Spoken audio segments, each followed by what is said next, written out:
In this video, we'll give you 8 wide receivers that are undervalued in 2024 fantasy football leagues. I'm Jim Coventry, along with Anthony Cervino of RotoWire. Jim, I'm all over George Pickens in fantasy football drafts right now. He's going as the wide receiver 26 off the board. I think this could finally be his breakout year. All he's done in the past with bad quarterback play is flash a superstar skill set.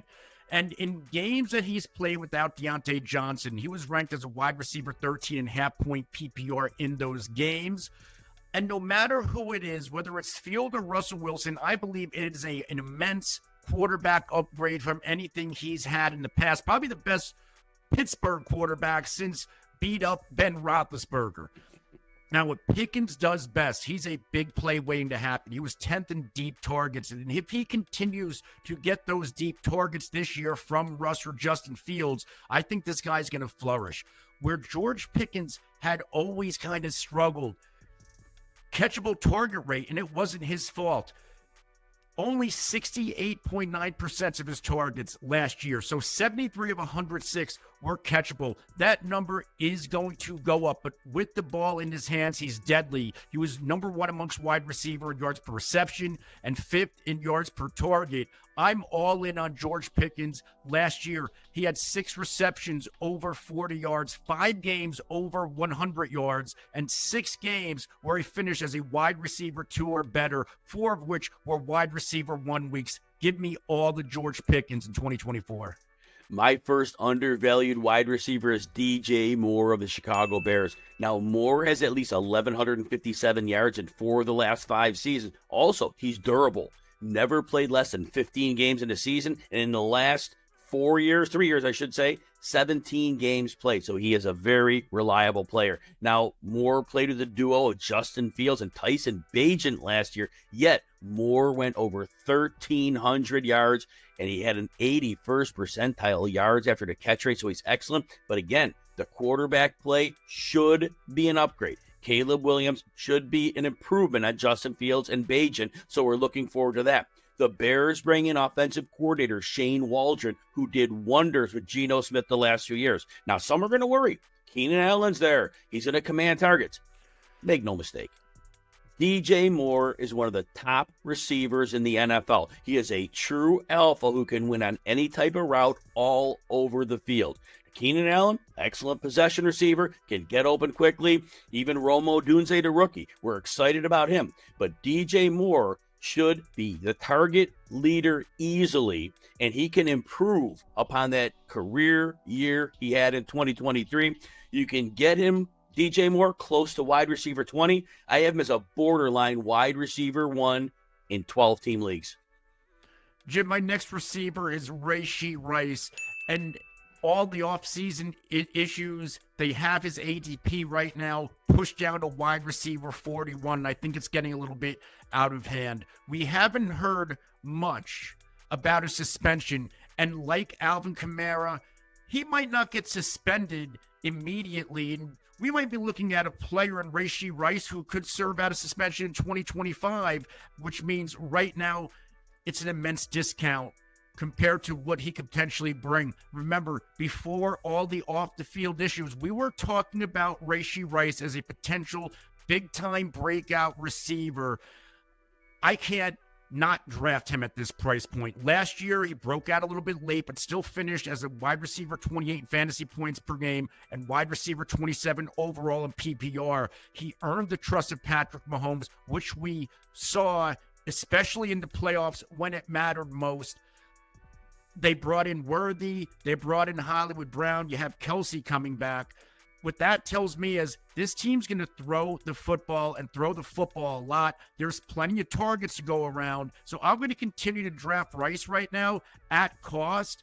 And I'll take that risk because if we do get a full season out of Rashee Rice, getting him at this price point, he could potentially be a fantasy football league winner. My next undervalued wide receiver is Jackson Smith-Njigba of the Seattle Seahawks. Now remember, last year, 2023, the Seahawks spent a first-round pick to acquire Smith-Njigba. And last year, it was rough because the offense was run by Shane Waldron. The Seahawks played the 13th most offensive sets with 2 receivers on the field. Well, Ryan Grubb comes in as the new offensive coordinator. Will Dissly and Colby Parkinson are gone at tight end. That tells me we're going to see a lot more 3 receiver sets. But also, look for Smith-Njigba to blow past Lockett as the number 2 option behind DK Metcalf, because Tyler Lockett, who's nearing 32 years old, Lockett was 16th percentile in yards after the catch. He was clearly slowing down. And Smith-Njigba last year, his usage was poor. It was short passes. He had a 7th percentile average depth of target. So it was just short pass after short pass. Yet Smith-Njigba was 83rd percentile after catch. He showed us that ability, why he was drafted so high. That yards per target will go up this year. We are going to see a huge breakout from a first-round pick who now is being drafted outside the top 40 receivers. I have Smith-Njigba as my wide receiver 36. Now, if you enjoy videos like this, please consider hitting the like button and subscribe to the RotoWire Fantasy Football channel on YouTube. Also, check out all of our fantasy football content and rankings by getting a free 2-day trial with no credit card needed. Go to rotowire.com/Jim to see all of our content. Jim, my next wide receiver is Brandon Cooks of the Dallas Cowboys, and his value right now, I can't stop drafting him. He's going as the wide receiver 55 off the board. And this is a player who last year in Dallas finished as a wide receiver 38 in PPR scoring formats. And Cooks, it took him a little bit of time to get going, but once Brandon Cooks got acclimated with Dak and this offense, he had a pretty good finish to the year. Now we know CeeDee Lamb is the guy in this offense. They didn't really bring in any other help. Maybe they expect Jalen Tolbert to take a step up. We know what Ferguson is in this offense. And we also know what Brandon Cooks is in this offense. He's a big play guy. He can take the top off of a defense. And again, we already know after a season in this offense, he finished as a wide receiver 38, and we're getting him close to 15 picks outside of that in drafts right now on a team that they might even have to throw the football more in 2024 because there's a defensive coordinator change going to Mike Zimmer. So, Jim, I'm in on Brandon Cooks. Who's your next wide receiver? Yeah, my third undervalued wide receiver is Jermaine Burton of the Cincinnati Bengals. Now, the Bengals used a 3rd-round pick to select Burton. Talent has never been a question. He showed excellent ability at both Georgia and Alabama. There were some questions aside from regular football things about decision-making and other things that we don't know a whole lot about, but we know it did plummet Burton's draft stock.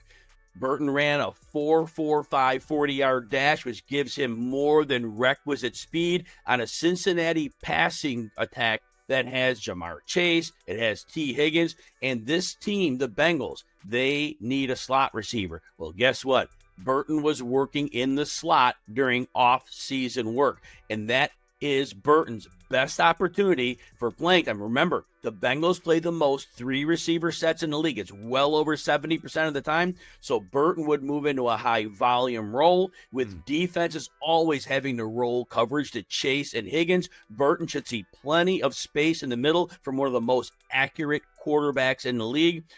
Burton is going around wide receiver 60. I have him closer to wide receiver 50.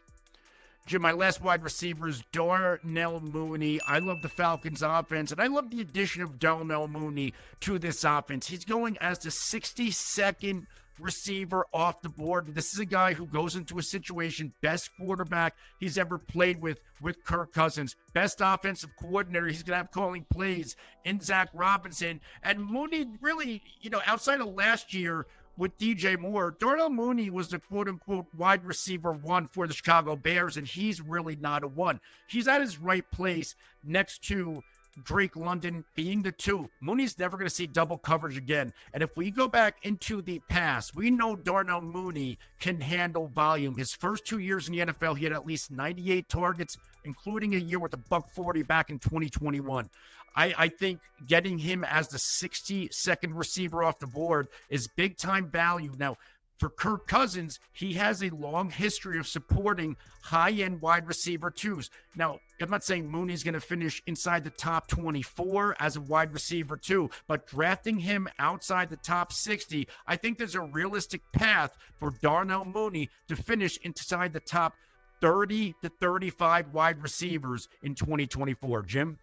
My last undervalued wide receiver is Amari Cooper of the Cleveland Browns. Now remember, 2 years with the Browns and significant quarterback issues. Cooper has averaged 75 catches, 1,205 yards, and 7 touchdowns. That includes 2 missed games in 2023, but he's mostly been durable. Now, people may worry about Deshaun Watson. Well, guess what? Cooper played 5 games with Deshaun Watson in 2023. In 4 of those 5 games, Cooper had at least 90 yards, although he was not over targeted. It was 1 game with double-digit targets. The rest were in the single digits. So this is a player who doesn't need a ton of volume with that quarterback to get it done. Now, Cooper is going to be 30 this season, but he hasn't shown signs of slowing down, and he has had success with his quarterback, yet Cooper is still being drafted well outside the top 24 receivers. I have him inside my top 20. All he has to do is just what he's been doing. There is upside for more. Amari Cooper is being treated like a 4th to 5th round pick in 12-team leagues, and this is honestly a 3rd round type talent. Take the value. Cooper could have his best season yet.